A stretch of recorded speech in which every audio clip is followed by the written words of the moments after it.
एक बात तो हमें और आपको ये समझनी चाहिए। मैं पिछले कई वर्षों से और ख़ासकर उत्तर प्रदेश में देख रहा हूँ, भारतीय जनता पार्टी का एक बहुत सोचा समझा मॉडल है कि वो पहले अनकॉन्स्टिट्यूशनल काम करते हैं, गैर कानूनी काम करते हैं, और अगर आप उसमें विरोध करने आते हैं तो प्रशासन से, शासन से आपके खिलाफ कार्रवाई करते हैं। जिस तरह का भाव राज्यसभा में था, वो बाबा साहब भीमराव अम्बेडकर जी का अपमान है। न केवल हम समाजवादियों के, बल्कि पूरे देश के शोषित, वंचित, पीड़ित, अपमानित लोग और जो समाज में सबसे पीछे छूट गए थे, उनके लिए आज भी वो पूजनीय हैं। आप किसी भी गांव में चले जाएं पूरे देश में, आज भी बाबा साहब को पूजने का काम गांव के लोग करते हैं। गरीब, हर समाज के लोग उनको भगवान की दृष्टि से देखते हैं। तो इस तरह की भाषा का इस्तेमाल करना न केवल निंदनीय है, बल्कि शब्दों को वापस लें और माफ़ी मांगने की जो विपक्ष की बात है उसको मानना चाहिए सरकार को। और सच्चाई तो ये है कि जो व्यक्ति माफ़ी मांग लेता है वो बड़ा होता है। माफ़ी मांगने वाला व्यक्ति हमेशा बड़ा होता है। ये जो कलयुग आया हुआ है, हालांकि वो मैं नहीं कह सकता हूँ कहाँ से शुरुआत हुई थी, लेकिन भगवान श्री राम ने के अलावा जो हमारे भगवान हैं, भगवान श्री कृष्ण ने जब अपने प्राण छोड़े तब कलयुग शुरू हुआ। आखिरी शब्द भी यही थे जब उनको तीर लगा कि डेस्टिनी थी, ये माफ़ कहना चाहिए, भूल जाना चाहिए इस चीज़ को। तो कम से कम सरकार को जिनकी भाषा से, व्यवहार से पूरे देश का सेंटिमेंट बाबा साहब भीमराव अम्बेडकर जी के लिए जो अपमान की तरह भाषा इस्तेमाल हुई, उस पर माफ़ी मांगनी चाहिए और शब्द वापस अपने लेने चाहिए। राहुल गांधी पर एफआईआर हुई है सर, उस पर क्या कहेंगे? देखिए, ये हालांकि मेरी स्पीकर साहब से बात नहीं हुई और दूसरे पॉलिटिकल लीडर से बात नहीं हुई, लेकिन ये लोकसभा का परिसर है।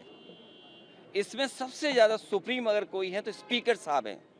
अब सोचिए आप, बीजेपी के लोग तो स्पीकर के साहब के ऊपर भी चले गए।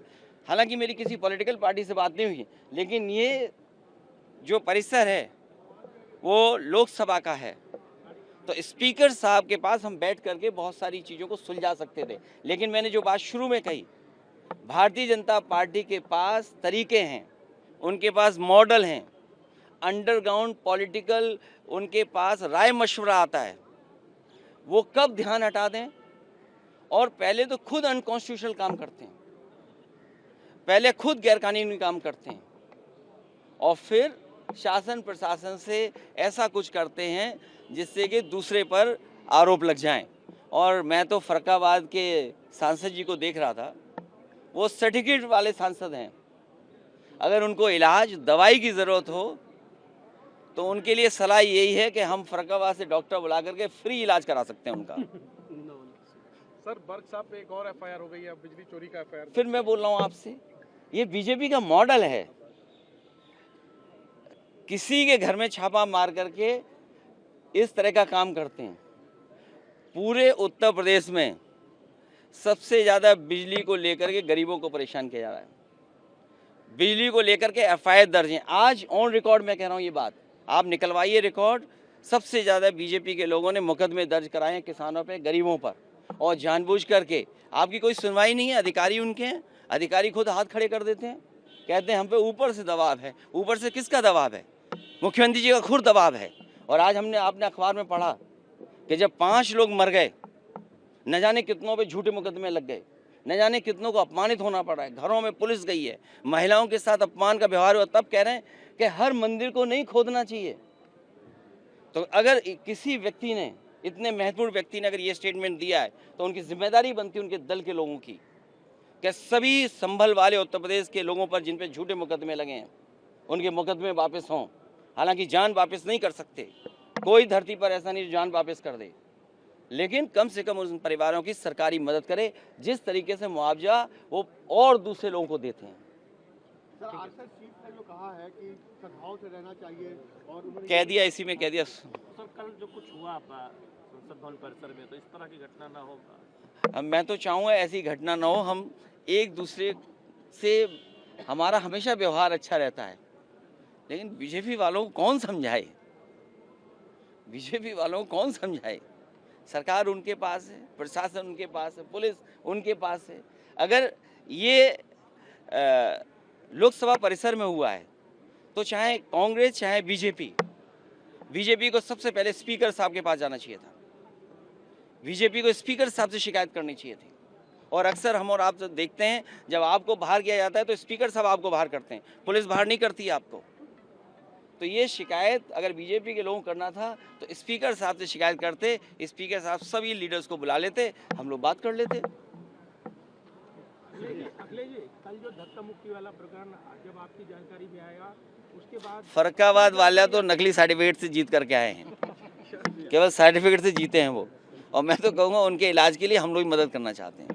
पंजाब के किसानों पर अखिलेश जी मिलने जाएंगे क्या सर? किसान बोर्ड से हटाए। लोहिया जी की वो बात मुझे याद आती है। लोहिया ने कहा कि एक तो जेल में जाते रहो, दूसरा फावड़ा और तीसरा वोट। तो किसान की हर मांग के पक्ष में हम, और भूख हड़ताल के पक्ष में हम नहीं हैं। लोहिया जी, समाजवादी लोग कभी भूख हड़ताल के पक्ष में नहीं रहे। हम लोग संघर्ष और बोर्ड की ताकत से हटाने के पक्ष में रहे हैं। हमें उम्मीद है किसानों की सरकार सुनवाई करेगी। और आपको भी पता होगा कितनी किसको चोट लगी। आपसे बेहतर कौन है? सब कैमरे आपके पास हैं। अब आपका चेहरा भी बता रहा है कुछ ऐसा है जो हम नहीं जानते हैं। सर नए साल में इंडिया अलायंस में कोई नई शुरुआत होनी चाहिए क्या? ममता बनर्जी को लीडरशिप देने की बात क्यों तुम कही जा रही है। आप उलझाओ मत। अभी मुद्दा है लोकसभा का, और सच्चाई तो ये है कि जितनी इंस्टीट्यूशन बेहतर होगी, जितना हम और आप सब लोग इंस्टीट्यूशन को स्ट्रेंथन करेंगे, उतना ही नई जनरेशन को इस सिस्टम का, इस ऑर्गेनाइजेशन का फायदा पहुंचेगा। न्यूज नेशन अब व्हाट्सएप पर खबरों के ताजा अपडेट के लिए न्यूज नेशन के इस क्यूआर कोड को स्कैन करें